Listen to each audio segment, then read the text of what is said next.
people first. The foundation, obviously, especially Kurt Ellis and Cheryl Heft.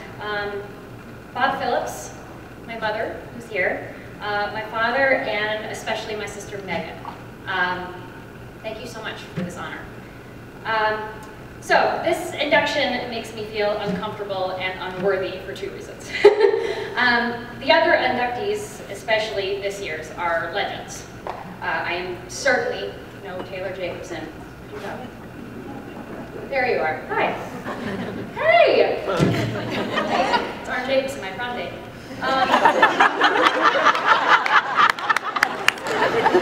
I'm certainly no Marlene Weintraub, and I am certainly no Jack Crabtree. We never met. I was in the marching band, and I was terrified of you because you were running the show.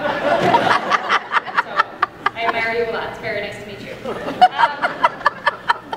Okay, so two reasons. The second reason is when Becky Green came to see my most recent Broadway show in New York and told me about this, I was immediately embarrassed by the idea.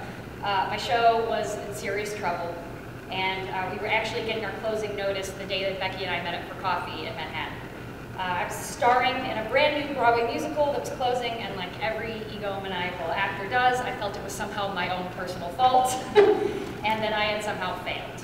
I was finally starring in a brand new, really good Broadway show, and it was closing, and I was embarrassed and truly devastated.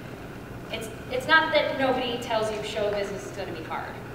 Everybody does. When I told Becky Green I wanted to be a Broadway actress, she came back about a week later with a 12-inch stack of articles and book chapters on the challenges of pursuing a career in show business that she had printed out for me, the result of which must have been hours at the Saline Public Library scouring microfiche.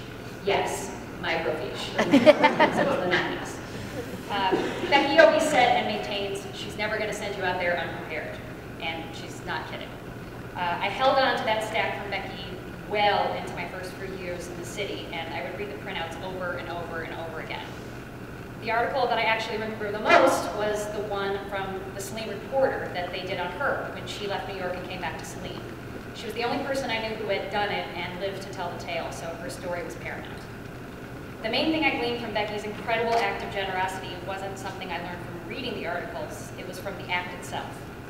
The time and effort, the dedication she showed in preparing me taught me the most important lesson about show business. Preparation is everything, arguably the only thing. As an actor, all you do is fail.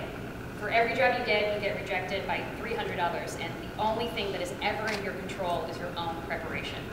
It keeps you busy, it keeps you sane, and it leaves you able to walk away from rejection after rejection saying, well, I did everything I could. Becky, you not only helped me realize my life's dream, but you also saved me 13 years of therapy bills.